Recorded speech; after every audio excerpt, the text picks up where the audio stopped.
கிட்டையே விட போறேன். நீ பண்ண தப்புக்கு அவர் உனக்கு சாவ விட கொடுமையான தண்டனையை கொடுப்பாரு என்று பிடித்திருந்த விக்டரை கீழே தள்ளிய சர்வா ஷிவானியிடம் சென்றான்.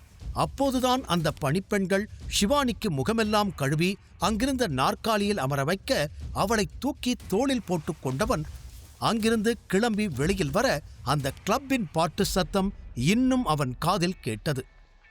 அப்போது கூட மீண்டும் சிலர் நடனமாடுவதை தொடர்ந்து கொண்டு இருக்க, என்ன மனுஷங்க இவங்க, சுத்தி எவ்வளவு பெரிய கொலை குற்றம் நடந்தாலும் ரியாக்ட் கூட பண்ணாம இப்படி இருக்காங்க என்று எரிச்சலோடு பார்த்துவிட்டு ஷிவானியை தூக்கிக் கொண்டு காருக்கு வந்த சர்வா அவளை பின்னால் சீட்டில் படுக்க வைத்தான். பிறகு தண்ணீரை அவள் முகத்தில் தெளித்து, ஷிவானி கண்ணத்துற என பாரு என்று அவளை எழுப்பினான். கொஞ்சம் கொஞ்சமாக மயக்கம் தெளிந்து கண்களை திறக்க முயன்ற ஷிவானி சில நொடிகள் கழித்து நன்றாக எதிரில் இருக்கும் சர்வாவை பார்த்தாள். எங்கே அவளுக்கு ஏதாவது ஆகி இருக்குமோ என்று பயந்த சர்வாவிற்கும் அப்பொழுதுதான் மனம் நிம்மதியடைந்தது.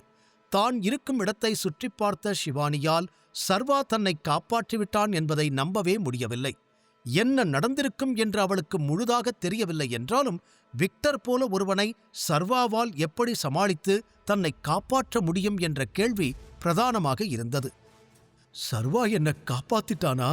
அதுவும் அவ்வளோ பெரிய ரவுடி கிட்டேருந்து எப்படி என்னதான் சண்டை போட முடியும்னாலும் விக்டர் கூட சண்டை போட்டு ஜெயிக்க முடியுமா என்று பல கேள்விகள் அவள் மனதிற்குள் வட்டமடித்தது.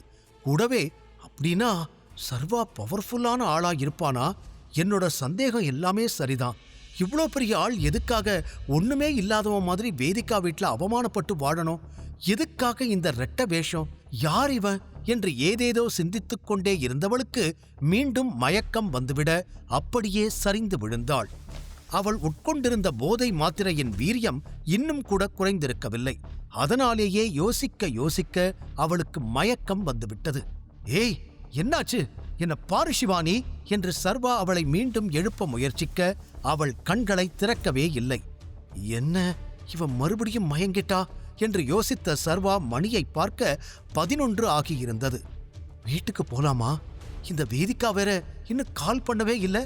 பிரவீன் கூட இன்னும் வெளியில சுத்திட்டு இருக்காளோ என்று ஏதேதோ யோசித்து சர்வா ஷிவானியை காருக்குள் படுக்க வைத்துவிட்டு வெளியில் நடக்க ஆரம்பித்தான். அவன் மனதிற்குள்ளும் பல சிந்தனைகள். நான் எதுக்காக ஷிவானிய என்னோட கேர்ள் ஃப்ரெண்டுன்னு சொன்னேன்?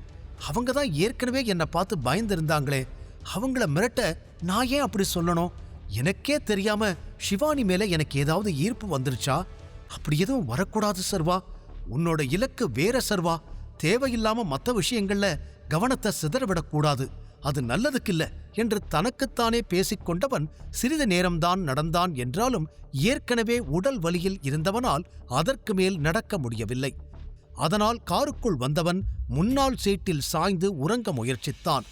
தாகம், பசி என இரண்டும் போட்டி போட்டுக்கொண்டு வயிற்றை கிள்ளியது. அவனிடம் பணம் இல்லை.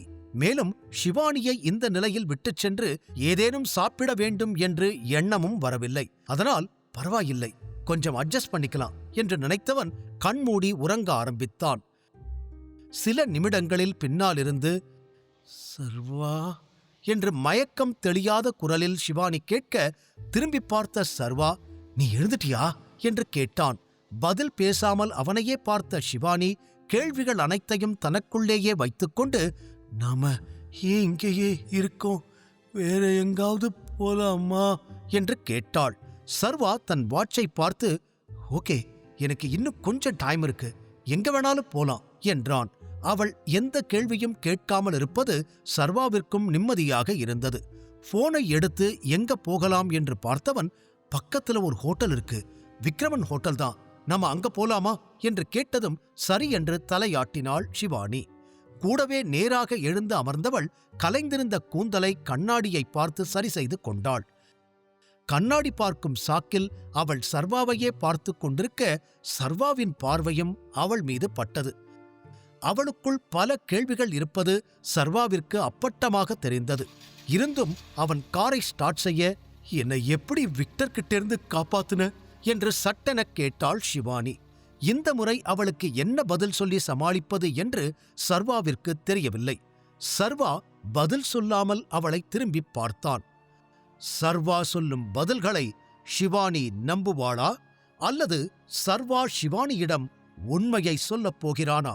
விக்டருக்கு கரிகாலன் என்ன தண்டனை கொடுக்கப் போகிறார்? தெரிந்து கொள்ள தொடர்ந்து கேளுங்கள். Tiger Returns only on Pocket FM.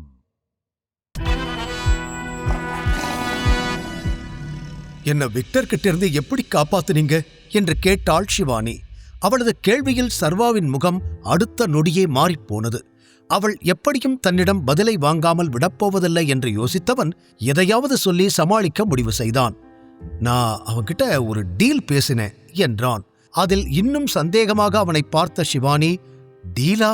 என்ன டீல் என்று கேட்க, அது என்று நொடிக்குள் ஒரு பொய்யை யோசனை செய்த சர்வா, அது என் சேலரி பத்தின டீல். அவங்க உன்னை விட்டுட்டா என்னோட மொத்த சேலரியையும் அவங்க கிட்ட கொடுக்கறதா சொன்னேன். நம்மளோட நல்ல நேரமோ என்னமோ, இன்னைக்குதான் என்னோட சேலரி டேட், அதனால அதை கொடுத்து உன்னை காப்பாத்திட்டேன் என்று ஒரு வழியாக ஒரு கதையை உருவாக்கி அவன் சொல்லி முடித்திருக்க, அவள் முக பாவனையிலிருந்தே அவள் தன்னை நம்பவில்லை என்று சர்வாவிற்கும் புரிந்தது. அவள் எதையாவது கேட்டிருப்பாளா என்று சர்வா சந்தேகப்பட்டது போல சில விஷயங்கள் அவள் காதில் விழத்தான் செய்தது.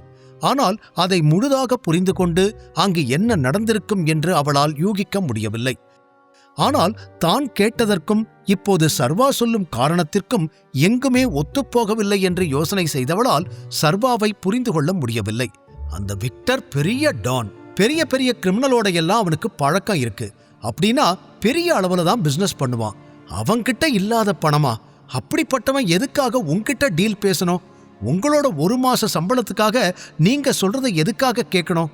இது நம்புற மாதிரி இல்லையே என்று எப்படியும் சர்வா எதற்கும் சமாளிக்கத்தான் போகிறான் என்று தெரிந்து தெளிவாக சுற்றி வளைத்து கேள்வியை முன்வைத்தாள். என்ன நடந்தது? சர்வா என்ன பேசினான்? அவர்கள் எப்படி ஒப்புக்கொண்டார்கள் என அனைத்தையும் ஒன்றுவிடாமல் தெரிந்து கொண்டே ஆக வேண்டும் என்ற துடிப்பு அவள் முகத்தில் இருந்தது. ஒரு நொடி ரியர் வியூ மிரர் வழியாக அவளை பார்த்த சர்வா, நீ பேசுறதெல்லாம் பார்த்தா உனக்கு இந்த ரவுடிஸ், கிரிமினல், அப்புறம் மாஃபியா இவங்க எல்லாரும் எப்படி நடந்துப்பாங்கன்னு எல்லாமே தெரிஞ்சிருக்கு. எப்படி? உனக்கும் அவங்களுக்கும் என்ன சம்பந்தம் என்று எதிர்கேள்வி கேட்டான் சர்வா.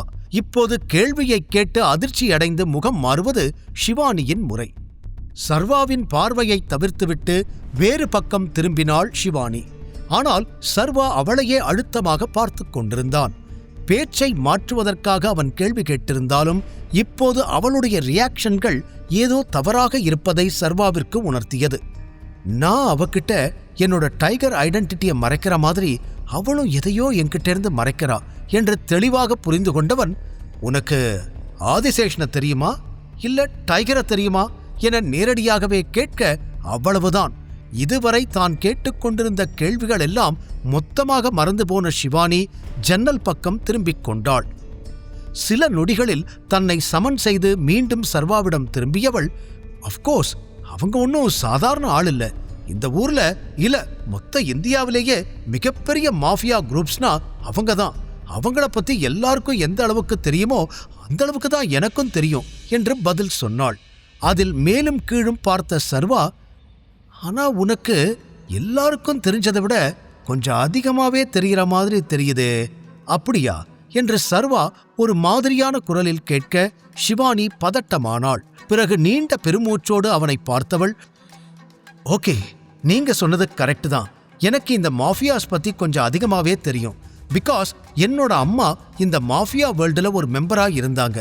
ஆனா அவங்க கூட இருந்தவங்களே அவங்கள கொன்னுட்டாங்க என்று கூறிய அவள் முகத்தில் இப்போது எந்த உணர்ச்சியும் இல்லை. புருவங்களை சுருக்கிய சர்வா, கூட இருந்தவங்களேவா? எதுக்காக? எப்படி என்று கேட்டான். எனக்கு எதுவும் தெரியாது. அப்ப நான் ரொம்ப சின்ன பொண்ணு. என் அம்மா இறந்து ஒரு 18 இயர்ஸ் இருக்கும் என்று அவள் சொன்னதும் சர்வாவின் எண்ணங்களும் 18 வருடங்களுக்கு முன்னால் சென்றது. அதே வருடத்தில்தானே அவனது அப்பாவும் இறந்தார். இது சாதாரண கோயின்சிடன்ஸா இல்லை இதற்குள் வேறு ஏதேனும் காரணம் இருக்குமா என்று யோசனை செய்தவன் ஷிவானியிடம் அவள் அம்மா இறந்த தேதியை கேட்க முற்பட்டான். ஆனால் சோர்ந்து போயிருந்த அவள் முகத்தை பார்த்தவனால் அதற்கு மேல் அந்த கேள்வியை கேட்க முடியவில்லை. தேவையில்லாம பேசி அவளை கஷ்டப்படுத்தக்கூடாது, இவகிட்ட பொறுமையா விசாரிக்கலாம் என்று நினைத்தவன் காரை திருப்பி சிறிது நேரத்திலேயே விக்ரமன் ஹோட்டல் முன்னால் நிறுத்தினான். அந்த ஹோட்டலை பார்த்ததும் ஷிவானியின் முகம் லேசாக மலர்ந்தது. காரை விட்டு இறங்கி அந்த இடத்தை சுற்றி பார்த்தவள், நீங்க எனக்காக நிறைய பண்ணிட்டீங்க, அதனால இந்த பில்ல நானே பே பண்ணிடுறேன் என்று உடனடியாக சர்வாவிடம் கூறினாள்.